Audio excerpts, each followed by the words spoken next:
All right, we're live. All right. Good morning, everyone. Good afternoon to anyone across the pond in Europe. I'm here with Megan Casey, my business partner. We are the founders of Growth and Development Consulting. We work with people on both their mindset and their skill set of selling. Mindset is everything, but skills pay the bills. And every Wednesday, we host a mastermind call for our clients around all things sales. We talk about social media, business growth, and today, we talked about the sales process and we shared 6 weaknesses that are happening in sales presentations. So today we're going to share those 6 with you. And Megan, if you want to just pull that up.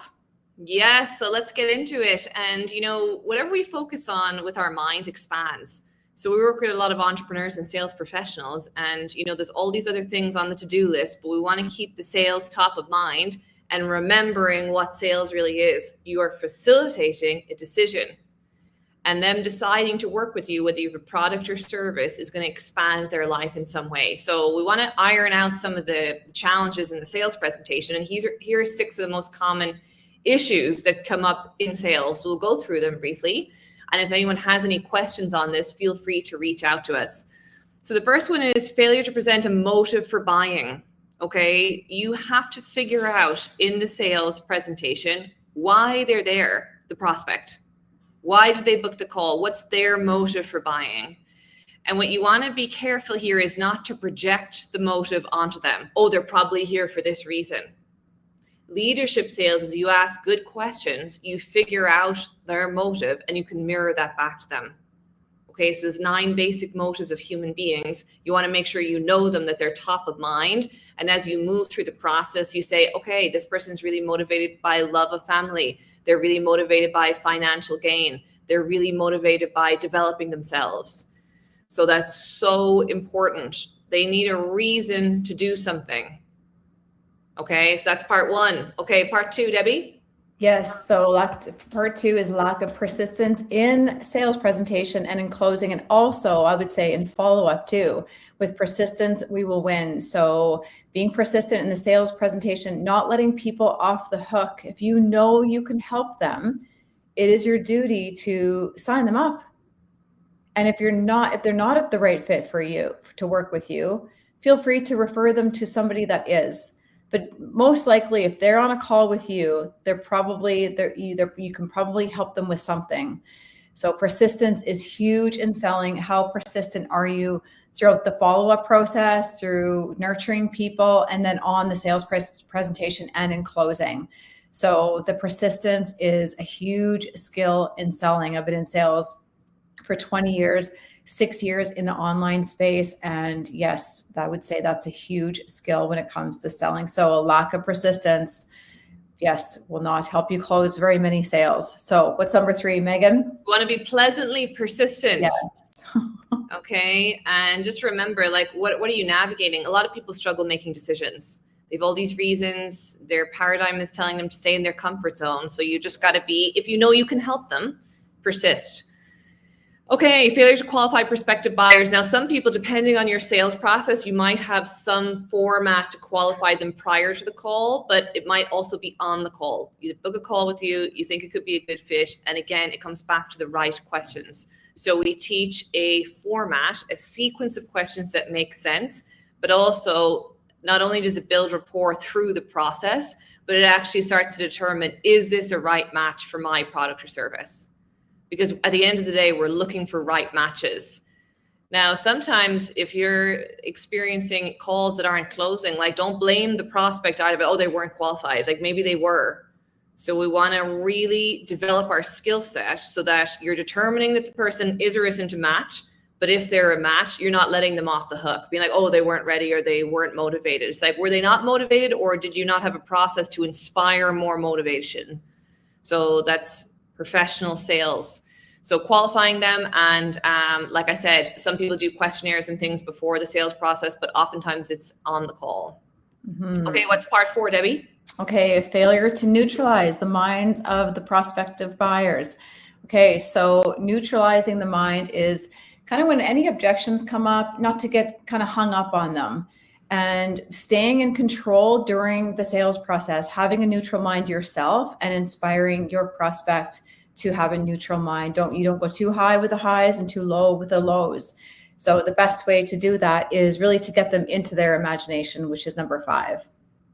Exactly. If there's an objection coming up on the call, not to wrestle with them about it, be like, oh, the time and the money, and then you start getting into it's like almost argumentative. We want to avoid that. The objection is there, and you just go back into the imagination, back to what their life would look like. Imagine if you had this goal achieved. What would that do for you? What would it do for your family? And you can link the imagination back to their motives for change. So always going back into the imagination. The objections is part of their paradigm. It's a sign of how you can help them, but that's what they're navigating. And rather than going down onto that frequency and wrestling with them about it, you go back onto an inspirational frequency. Yeah, the imagination piece is huge in selling. It is probably number 1, because if you're just speaking head to head and you're speaking facts and figures, we want to get into their heart, their emotional mind. So we do that through the imagination piece. We've all been gifted with one, and we got to start to use it to get what we want. And that's huge in the sales process. So the imagination, the number 6 is absence of enthusiasm. We often say they should know by your energy that you have a solution for them. So lack of enthusiasm. Who wants to talk to a boring person, right? Do we ever buy from anybody that's not confident or convicted in what they do, what they offer? Not generally. So that enthusiasm, you bring that energy, that excitement and you give everybody a 10 out of 10, regardless if you think they have the money or not. You give them a 10 out of 10. We don't get paid from people, we get paid through people. So regardless, it's an impression of increase, and you serve that person on that call. All energy returns to its source of origination. So if you release a 5 out of 10 energy, guess what? That's what's coming back to you. You give a 10 out of 10, it's coming back to you.